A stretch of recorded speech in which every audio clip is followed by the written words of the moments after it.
दोस्तों 2024 में 18 सितंबर से पितृपक्ष शुरू हो चुके हैं और यह अगले 2 अक्टूबर तक चलेंगे, यानी बुधवार को समाप्त हो जाएंगे और 3 अक्टूबर को गुरुवार के दिन शारदीय नवरात्र शुरू हो जाएंगे। दोस्तों, पितृपक्ष में मृत लोगों की तस्वीर या फोटो घर में रखना सही है या गलत, कुछ लोग करते हैं। मृत परिजनों की तस्वीरों के साथ गलतियां और पितृ हो जाते हैं। नाराज घर में गरीबी आ जाती है, घर कंगाल हो जाता है, पितरों का श्राप लग जाता है। पितृपक्ष के दौरान आप भी अपने मृत परिजनों के साथ तस्वीरों के साथ यह गलती कभी मत करना। जाने पितृपक्ष में घर में मृत परिजनों की तस्वीर रखें या नहीं। दोस्तों, आपने हमेशा से ही अपने पितरों की फोटो अपने घर में लगी देखी होगी, और सिर्फ फोटो ही नहीं, कई लोग तो आपको ऐसे भी मिल जाएंगे जो उनसे जुड़ी छोटी छोटी चीजों को भी आज तक निशानी के तौर पर संभाले आए हैं। लेकिन क्या आपने कभी यह सोचा है कि आपका ऐसा किया जाना उनके लिए परेशानी का सबब बन सकता है? जी हां मित्रों, आज की इस वीडियो में हम जानेंगे कि क्या मृतक की तस्वीर घर में रखनी चाहिए या फिर नहीं।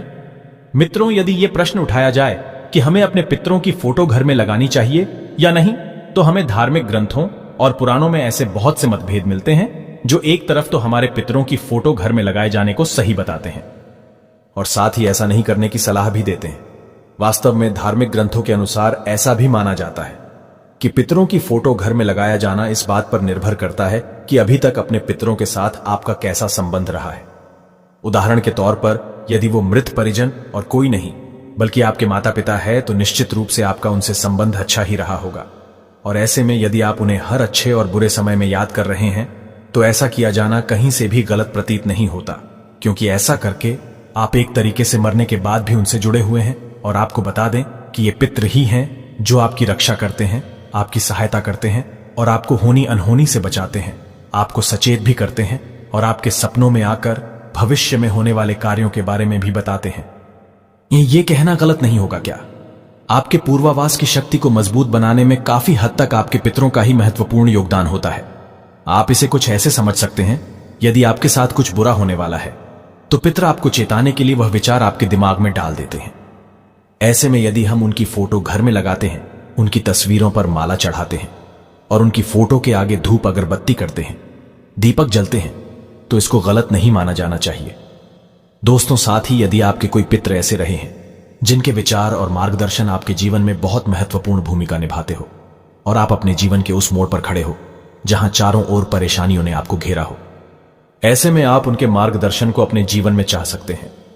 ऐसी स्थिति में उनको याद करना, उनसे यह प्रार्थना करना कि इस मुश्किल घड़ी में आपको वो सही मार्ग दिखाएं। ऐसा करने पर वो निश्चित रूप से आपके सपनों में आकर या उनके गुप्त तरीके से सहायता करना आपको उस परेशानी से निकालने का हल बताते हैं। लेकिन यदि आप उनसे यह प्रार्थना करने लगे कि आप हमारे जीवन में वापस लौट आए, तो ऐसा कहना मित्रों आपके लिए परेशानी खड़ी कर सकता है, क्योंकि जो पितृ होते हैं वो हमारे ऊपर हमेशा नजर रखते आए हैं। ऐसे में यदि आप उनसे ये मांग करने लगे कि वो आपके जीवन में सम्मिलित हो जाएं, तो उनका आपके जीवन में हस्तक्षेप किया जाना कुछ दुष्परिणाम भी लेकर आ सकता है, क्योंकि यह आवश्यक नहीं कि आपके सभी पितृ अच्छे प्रवृत्ति के ही हो। ऐसी स्थिति में उनका आह्वान करना भयंकर गलत साबित होता है, विपत्ति बढ़ जाती है। कुछ पितृ दुष्ट प्रवृत्ति के भी होते हैं। मरने के बाद भी उस मृत परिजन की प्रवृत्ति वैसे ही रहती है जैसा उसके जीवित होने पर थी, जो कि आपके जीवन में गलत प्रभाव डालते हैं। साथ ही समय समय पर कुछ चढ़ावे की मांग भी करते रहेंगे। इसके अलावा कुछ धर्मगज्जों का यह भी मानना है कि हमें अपने पितरों अर्थात मृत परिजनों की फोटो घर में नहीं रखनी चाहिए। ऐसा करने से हम उन्हें उनकी सद्गति से रोकते हैं। जब तक वो जीवित थे तब तक वो आपसे जुड़े हुए थे, लेकिन मृत्यु के पश्चात उनको याद करने से वो इस पृथ्वी के और यहां बनाए संबंधों से अपना मुंह तोड़ नहीं पाते। और ऐसा होने की स्थिति में जिस समय उन्हें अपनी मृत्यु के आगे के मार्ग के आगे बढ़ना चाहिए था, उस समय वह आपसे अपने मोह के कारण वहीं फंसे रह जाते हैं और उनके आगे का जो सफर शुरू होना था ये रुक जाता है। इसीलिए आपका यह समझना आवश्यक है कि हमारा हर समय उनके विचारों में खोए रहना उनको कहीं ना कहीं तकलीफ ही पहुंचाता है।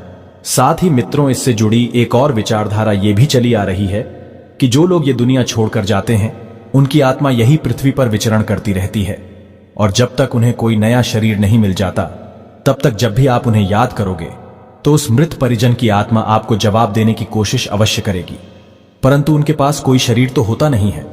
तब अपनी बात को आप तक न पहुंचा पाने के कारण वह असमर्थ आत्मा बेचैन होकर इस पृथ्वी लोक में घूमती रहती है और उन्हें शांति नहीं मिल पाती। मित्रों, यह नहीं कह रहे कि आपका जिनसे इतना अच्छा संबंध रहा हो आप उन्हें एकदम भूल जाएं या उनकी एक भी तस्वीर अपने पास से ना रखें, बल्कि हम आपको कुछ ऐसे उपाय बता रहे हैं जिनके माध्यम से आप अपने पितरों को बिना कोई नुकसान पहुंचाए या बिना उनसे प्रभावित हुए उनकी फोटो अपने पास रख सकते हैं। वास्तुशास्त्र में हमें ऐसी कुछ जगहों के बारे में बताया गया है जहां हम अपने पितरों की फोटो को बिना किसी आपत्ति के लगा सकते हैं। साथ ही कुछ ऐसी जगहों के बारे में भी बताया गया है जहां पितरों की फोटो लगाने से आपके लिए अशुभ हो सकता है। आइए पहले जानते हैं उन स्थानों के बारे में जहां हमें भूले से भी अपने पितरों की फोटो नहीं लगानी चाहिए। अक्सर हम में से बहुत से लोग ये गलती करते हैं कि जब वे भगवान की तस्वीर लगाते हैं तो साथ ही में अपने पूर्वजों की तस्वीर भी लगा देते हैं। हम ये समझ सकते हैं कि मृत सदस्य आपके लिए सम्मानित है और भगवान के ही समान आपके लिए पूजनीय होते हैं, परंतु वास्तु की माने तो भूल से भी हमें अपने पूर्वजों की तस्वीर घर के मंदिर में नहीं लगानी चाहिए। यदि आप तो पूजा घर में अपने मृत परिवार के सदस्यों की फोटो लगाते हैं तो इससे आप सीधे सीधे अपने दुर्भाग्य और दुख को अपने घर निमंत्रण दे रहे हैं। हिंदू धर्म के अनुसार जब इंसान मरता है तब उसकी आत्मा उसका शरीर छोड़कर दूसरे के शरीर में चली जाती है, क्योंकि हिंदू धर्म के मुताबिक हिंदू सिर्फ आत्मा की पूजा करते हैं, शरीर की नहीं। इसीलिए शरीर का दाह संस्कार कर दिया जाता है। यदि भगवान के साथ मृत व्यक्ति की पूजा होती है तो उसे भगवान की निंदा ही माना जाता है। साथ ही यह भी मित्रों बताया गया है कि मृत लोगों की तस्वीरें ब्रह्म यानी कि घर के मध्य भाग में नहीं लगानी चाहिए। इससे समाज में आपके मान सम्मान में हानि हो सकती है। इसके अतिरिक्त अपने पितरों की फोटो घर में कभी भी उस स्थान पर नहीं लगानी चाहिए जहां आते जाते समय आपकी नजर पड़े, और इसी के साथ उनकी फोटो को पश्चिम या फिर दक्षिण दिशा में लगाने से भी बचना चाहिए, क्योंकि भूले से भी ऐसा किए जाने पर आपकी संपत्ति में हानि का कारण बन सकते हैं। यही नहीं, वास्तुशास्त्र के अनुसार पितरों की तस्वीरों को लटकाना या फिर झूलना भी सही नहीं माना गया। मान्यता है कि इससे व्यक्ति का जीवन भी लटकता और झूलता रहता है। ध्यान रहे कि कभी भी पूर्वजों की एक से अधिक तस्वीरें नहीं होनी चाहिए और उन पर कभी अतिथि की नजर न पड़े। ऐसा करने से घर में नकारात्मकता आ सकती है। मित्रों, ये तो थी वो जगह जहां आप अपने पितरों की फोटो नहीं लगा सकते। आइए अब आपको उन जगहों के बारे में बताते हैं जहां पितरों की फोटो लगाने से आपको कोई नुकसान नहीं होता, बल्कि आपके जीवन और घर परिवार में सुख समृद्धि आती है। वस्तु के अनुसार यदि घर में पूजा पाठ का स्थान ईशान कोट अर्थात उत्तर पूर्व दिशा में है तो आप पितरों की तस्वीर को पूर्व में लगा सकते हैं। वहीं यदि पूजा स्थल पूर्व दिशा में हो तो तस्वीर ईशान में लगा सकते हैं। यदि पूजा घर से बिन किसी कमरे में पूर्वजों की तस्वीरें लगा रहे हैं तो उत्तर दिशा की दीवार पर लगा सकते हैं, जिससे पूर्वजों का चेहरा हमेशा दक्षिण की ओर रहेगा। हालांकि यह तथ्य भी सामने आता है कि आप अपने पूर्वजों की तस्वीर घर की दक्षिण दीवार पर लगाएं। मित्रों, आप जब भी यह तस्वीर लगाएं तो एक बात का हमेशा ध्यान रखें कि तस्वीर के नीचे किसी लकड़ी के गत्ते का सपोर्ट लगाना चाहिए, जिससे तस्वीर लटकी हुई या फिर झूलती हुई नजर ना आए। अरघर के पूर्वजों का चित्र सिर्फ आपके देखने के लिए है, किसी दूसरे के लिए नहीं, अतः उसे उस स्थान पर ही लगाए जहां किसी अतिथि की नजरें ना पड़े। आप भी उन्हें प्रतिदिन ना देखें तो ही अच्छा है। यह सही है कि आपकी भावनाओं उनसे जुड़ी है, लेकिन उन्हें प्रतिदिन याद करने से आपके भविष्य पर इसका बुरा असर होगा। मान्यता है कि हर वक्त पूर्वजों को याद करते रहने से मन में उदासी और निराशा की भावना का विकास होता है।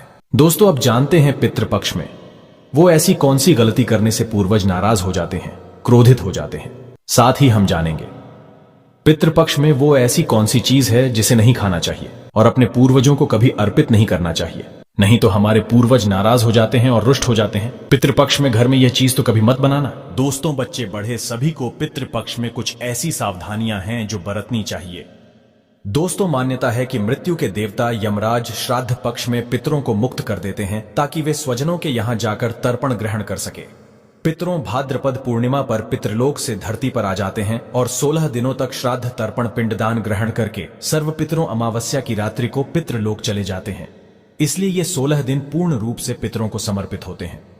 इन 16 दिनों में पितरों की आत्मा की शांति के लिए पिंडदान, श्राद्ध, तर्पण कर्म किए जाते हैं। पितरों के लिए श्रद्धा से कुछ समर्पित करना ही श्राद्ध कहलाता है। ये 16 दिन पितरों को प्रसन्न कर पितरों की कृपा प्राप्त करने के लिए बहुत ही खास माने जाते हैं। दोस्तों, जैसा कि आप सभी जानते हैं कि पितृपक्ष के दौरान कोई भी शुभ और मांगलिक कार्य नहीं किए जाते हैं। शास्त्रों में पितृपक्ष के कई नियम बताए गए हैं। अगर उन नियमों का पालन ना किया जाए तो इससे पितृदोष लगता है, पितृदेव नाराज हो जाते हैं। पितृपक्ष के दौरान शुभ और मांगलिक कार्य करने के साथ ही कुछ ऐसी चीजें भी होती हैं जिनका सेवन पितृपक्ष के दौरान भूल कर भी नहीं करना चाहिए। पितृपक्ष पितरों को समर्पित होते हैं, इसीलिए इस दौरान भोजन का विशेष महत्व होता है। इस दौरान पितरों के लिए भोजन निकाला जाता है, ब्राह्मण भोज कराया जाता है और पंच बलि भी दी जाती है। लेकिन शास्त्रों में कुछ ऐसी चीजों के बारे में बताया गया है जिन्हें पितृपक्ष के दौरान भूल कर भी नहीं खाना चाहिए। कुछ ऐसी चीजें हैं जिनका ना तो पितृपक्ष के दौरान सेवन करना चाहिए और ना ही पितरों को या ब्राह्मणों को इन चीजों का भोग लगाना चाहिए। दोस्तों, ऐसे में हम जानते हैं कौन सी ऐसी चीजें हैं जिनका पितृपक्ष के दौरान भूल कर भी सेवन नहीं करना चाहिए। कौन सी ऐसी चीजें हैं जिनको पितृपक्ष के दौरान पितरों को या ब्राह्मणों के भोजन में भूल कर भी शामिल नहीं करना चाहिए, वरना दोष लगता है। आगे बढ़ने से पहले अभी तक आपने हमारे चैनल को सब्सक्राइब नहीं किया है तो इस चैनल को सब्सक्राइब करके बेल आइकॉन जरूर दबाएगा। सच्चे दिल से कमेंट बॉक्स में लिखे ओम नमः शिवाय। दोस्तों, बड़े बुजुर्गों द्वारा, ब्राह्मणों द्वारा आपने अधिकतर यही सुना होगा कि पितृपक्ष के दौरान वही भोजन बनाए, वही भोजन का पितरों को या ब्राह्मणों को भोग लगाएं जो पितरों को पसंद था, तभी ही पितरों की आत्मा को शांति मिलती है। लेकिन यहां पर हम कुछ ऐसी गलतियां कर देते हैं। अधिकतर घरों में अधिकतर लोगों के पूर्वजों को लहसुन प्याज पसंद होता है, तो जब वे भोजन बनाते हैं तो उसमें प्याज और लहसुन डालते हैं और पूर्वजों के पसंद के हिसाब से भोजन बनाकर ब्राह्मणों को वो भोजन करा देते हैं। या फिर जिनके पितरों को नॉन वेज पसंद होता है तो वे नॉन वेज लेकर किसी जरूरतमंद व्यक्ति को पितरों के नाम से दान कर देते हैं, जिससे उन्हें पितरों का आशीर्वाद प्राप्त हो। दोस्तों, अगर आप भी ऐसा करते हैं तो भूल कर भी ऐसी गलती आगे से ना करें। शास्त्रों के अनुसार पितृपक्ष के दौरान प्याज, लहसुन, मीट और अंडे का सेवन भूल कर भी नहीं करना चाहिए और पितरों के भोजन में भी इन चीजों का इस्तेमाल भूल कर भी नहीं करना चाहिए। शास्त्रों के अनुसार भगवान विष्णु और महालक्ष्मी जी को पितृदेव कहा गया है। पितरों का भोजन, श्राद्ध, तर्पण, पिंडदान सबसे पहले भगवान विष्णु और महालक्ष्मी जी ही स्वीकार करती है। उसके पश्चात यह पितरों को मिलता है और भगवान विष्णु और महालक्ष्मी जी के पूजन में प्याज, लहसुन, मीट, अंडे का इस्तेमाल करना वर्जित बताया गया है। अगर आप पितरों के भोजन में मीट, अंडा, प्याज, लहसुन इन चीजों का इस्तेमाल करते हैं तो भगवान विष्णु और महालक्ष्मी जी उसे स्वीकार नहीं करेंगे और जब वे पितृदेव स्वीकार नहीं करेंगे तो हमारे पितृ भी उस भोजन को स्वीकार नहीं करेंगे। इसीलिए इस बात का हमेशा ध्यान रखें। दोस्तों, श्राद्ध पक्ष के दौरान पितरों के निमित्त जो भोजन बनाए या ब्राह्मणों को भोजन कराने के लिए भी जो भोजन बनाए वो बिना प्याज, लहसुन और मीट, अंडे का बनाए और ना ही पितरों के नाम का ऐसा भोजन आप किसी जरूरतमंद व्यक्ति को दान दें। श्राद्ध पक्ष के दौरान पितरों को जो भोजन बनाए वो बिना प्याज और बिना लहसुन तथा मीट, अंडे का होना चाहिए। ये सभी सामग्री शुद्ध भोजन में नहीं डालना चाहिए, घोर पाप लगता है, पितृदेव क्रोधित हो जाते हैं। ध्यान रखें, पितृपक्ष के दौरान आप भी प्याज, लहसुन और मीट, अंडे का इस्तेमाल भूल कर भी ना करें, शराब आदि का सेवन भी ना करें। दोस्तों, पितृपक्ष के दौरान बासी भोजन ना करें। इन 16 दिनों में बासी भोजन शैतान को प्राप्त होता है। पितृपक्ष के दौरान ना ही बासी भोजन करना चाहिए और ना ही किसी को कराना चाहिए। कोई जरूरतमंद व्यक्ति अगर आपके द्वार पर आए तो उसे भी आप बासी भोजन ना दें। शास्त्रों में बताया गया है कि पितृपक्ष के दौरान पितृ किसी भी रूप में द्वार पर आ जाते हैं और अगर ऐसे में आप पितरों को बासी भोजन दे देंगे तो इससे आपको पितृदोष लगेगा। इसीलिए इस बात का विशेष ध्यान रखें, ना तो आप बासी भोजन करें और ना ही किसी को दें। दोस्तों, पितृपक्ष के दौरान अपने खुद के लिए वस्त्र नहीं खरीदने चाहिए। इन 16 दिनों में आप वस्त्रों का दान कर सकते हैं पर अपने लिए कभी वस्त्र न खरीदे। इस दिन नए वस्त्र खरीदना अशुभ माना जाता है। पितृपक्ष के दौरान पति पत्नी को दूरी बनाकर रहना चाहिए क्योंकि इस दौरान हमारे पितृदेव हमारे घर के अंदर ही हमारे आसपास मौजूद रहते हैं और अगर आप ऐसा करेंगे तो हमारे पितृ नाराज होकर चले जाएंगे। पितृपक्ष के दौरान घर में रोना नहीं चाहिए, इससे भी पितृदोष लगता है। इन 16 दिनों के अंदर खुशी खुशी पितरों का स्वागत करना चाहिए, उनका आशीर्वाद प्राप्त करना चाहिए। दोस्तों, पितृपक्ष में पितरों का भोजन बनाते समय भोजन में चावल, दाल या रोटी ना बनाएं। पितरों के लिए सदैव पक्का भोजन जैसे कि पूरी, कचौड़ी, पराठे इत्यादि आदि बनाए जाते हैं। हलवा पूरी बनाए जाते हैं, खीर आदि बनाई जाती है। पितरों को खीर बहुत पसंद आती है। खीर खाकर हमारे पितृ हमें ढेरों आशीर्वाद देते हैं। पितृपक्ष के दौरान आप स्वयं दाल, चावल, रोटी आदि खा सकते हैं पर पितरों को ये चीजें ना दें। लेकिन याद रहे, पितरों को जो भोजन बनाएं, ब्राह्मणों को जो भोजन कराएं वो पक्का ही बनाएं। जैसे कि खीर, पूरी, मूंग दाल की कचौड़ी, दही, जलेबी, इन चीजों को आप बना सकते हैं।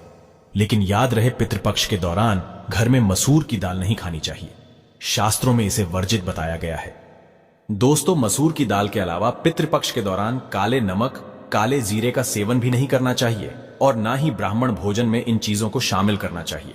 पितृपक्ष के दौरान मूली, लौकी, खीरा और सरसों का साग ना तो खाया जाता है और ना ही खिलाया जाता है।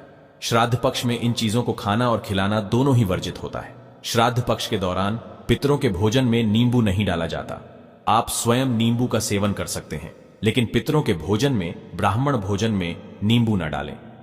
पितृपक्ष के दौरान कई तांत्रिक क्रियाएं भी की जाती है, इसीलिए इस दौरान दूध, दही या फिर सफेद खाद्य पदार्थ जैसे कि सफेद रंग की मिठाइयां, बर्फी इत्यादि का सेवन नहीं करना चाहिए।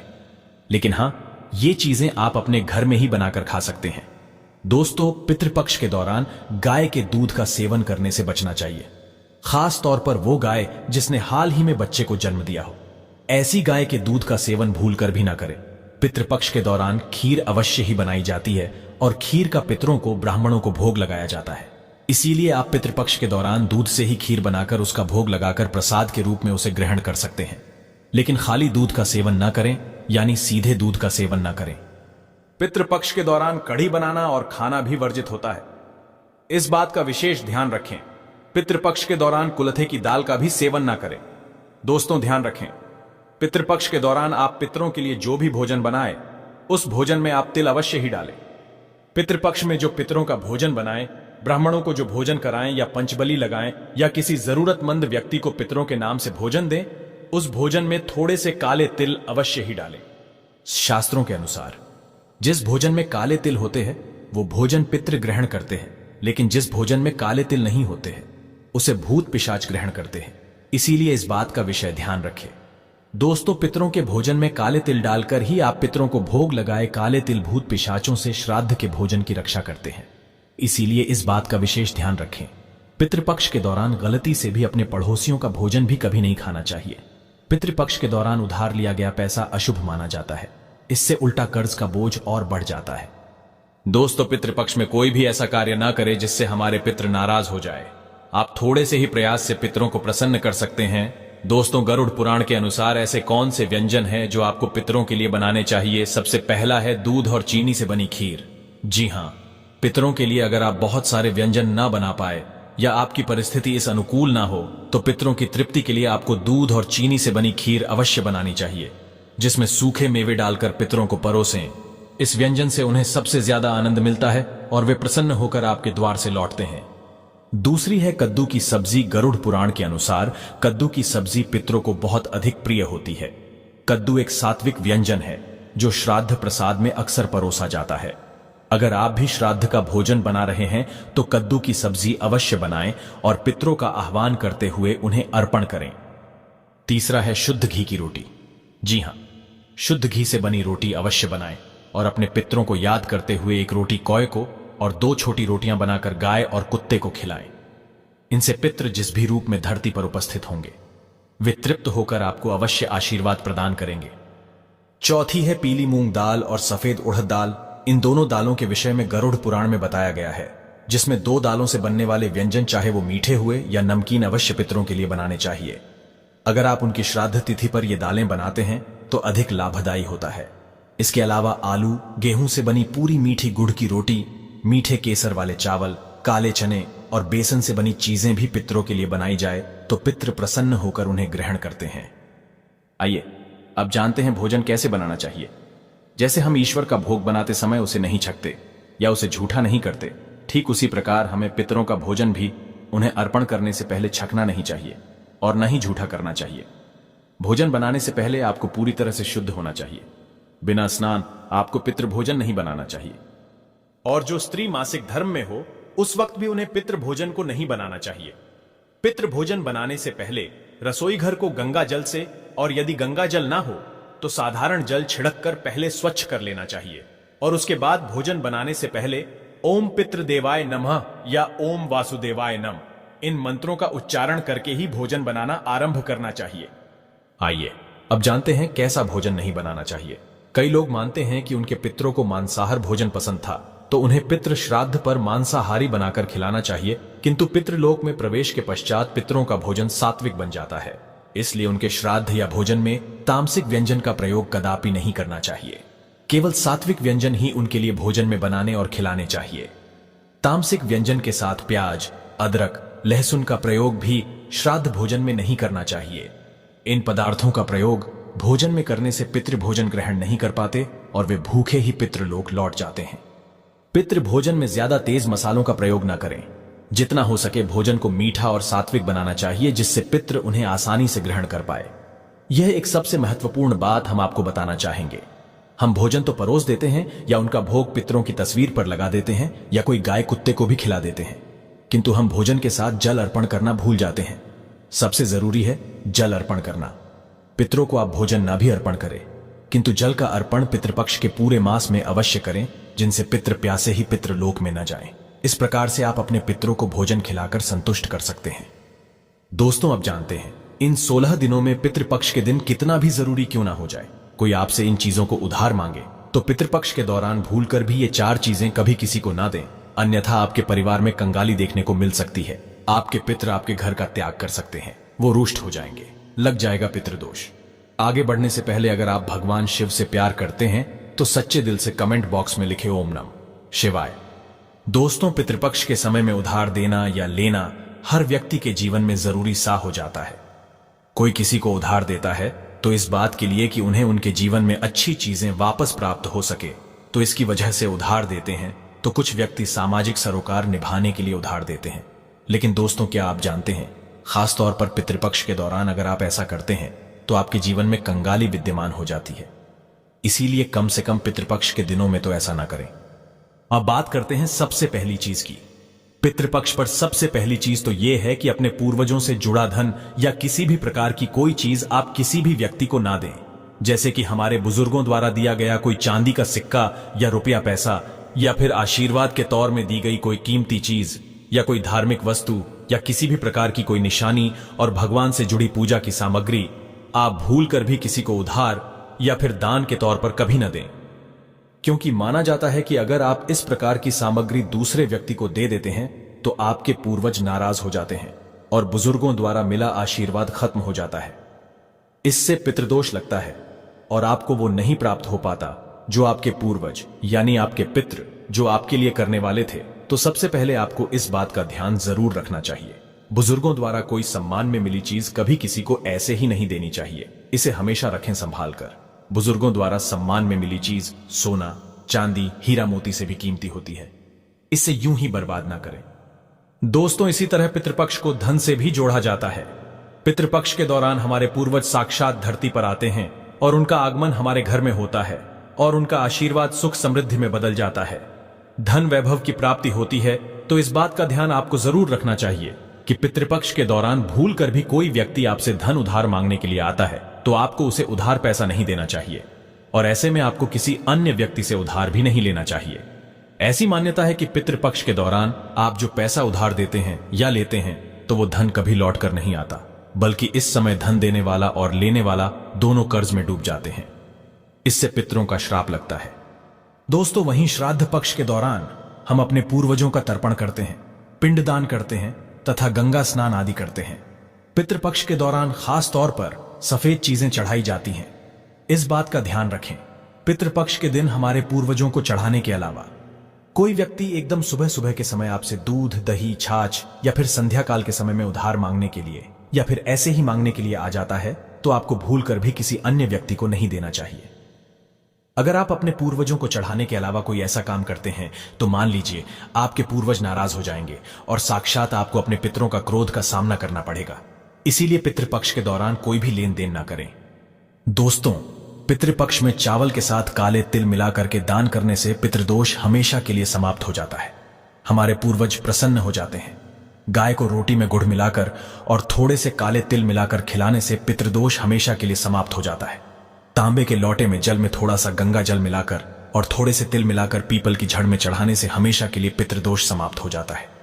दोस्तों, अगर आप किसी व्यक्ति को गिफ्ट देना चाहते हैं या फिर गिफ्ट के तौर पर कोई चीज है देना चाहते हैं तो खास तौर पर पितृपक्ष के दौरान भूल कर भी आपको किसी को भी अपनी पहनने वाली घड़ी या फिर आपको बाजार से नई घड़ी खरीद कर आपको नहीं देना चाहिए, क्योंकि हर व्यक्ति के साथ उसका समय अच्छा या बुरा चलता रहता है।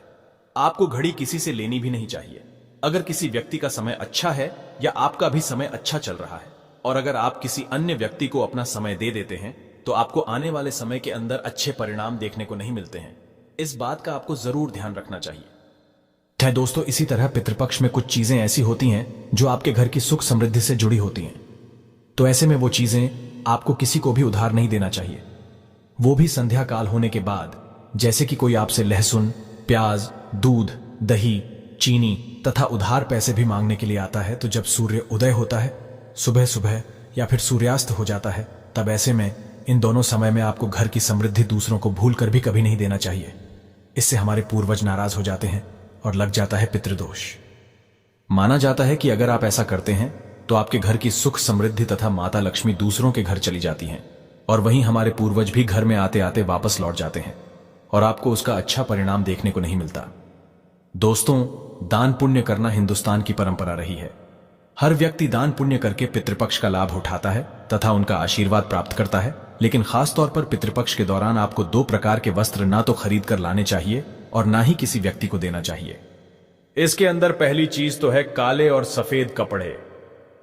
पितृपक्ष में सफेद कपड़ा दान करने से हमारे पूर्वज प्रसन्न होते हैं और पितृदोष में कमी आ जाती है।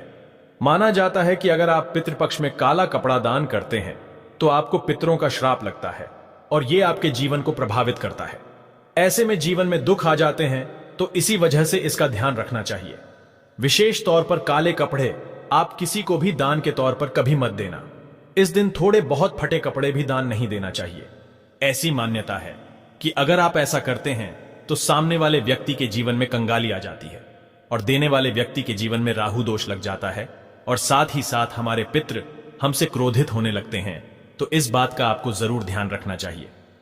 पितृपक्ष के दौरान अपने लिए नहीं दूसरों को देने के लिए वस्त्र खरीदने चाहिए और दान करने चाहिए, लेकिन काला कपड़ा दान ना करें।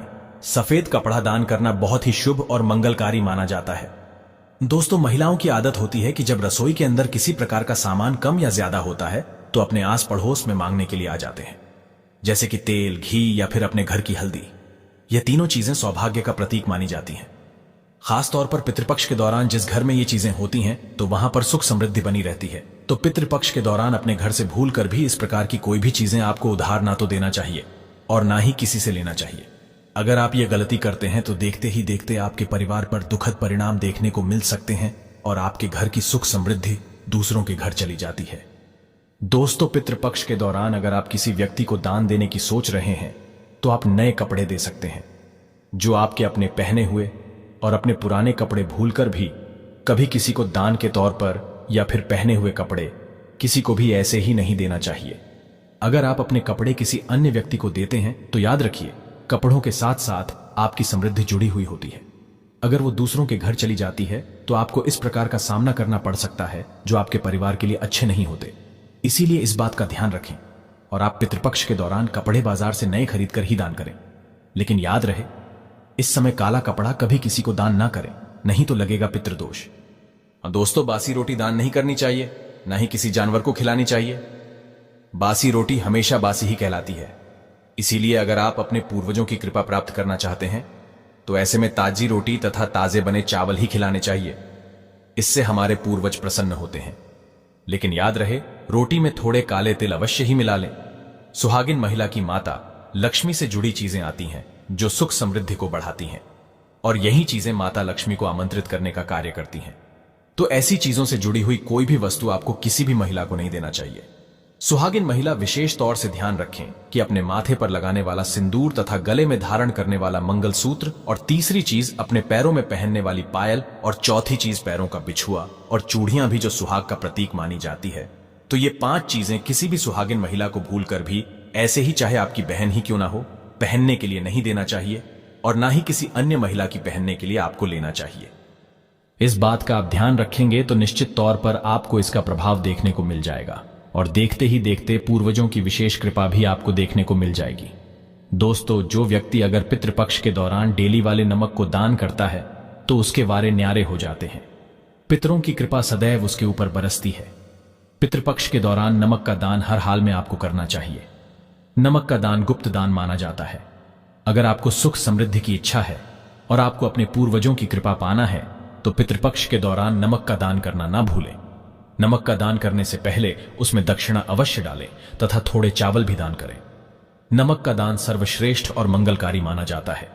आप रातों रात अपना भाग्य बदल सकते हैं। कच्चे दाल, चावल, नमक आदि दान करने से तथा उसमें थोड़े तिल डालने से हमारे पूर्वज हमें आशीर्वाद देते हैं और धन से मालामाल बना देते हैं। दोस्तों, अगर आप महादेव की कृपा प्राप्त करना चाहते हैं तो कमेंट बॉक्स में लिखे हर हर महादेव ओम नम शिवाय एक लाइक तो बनता है।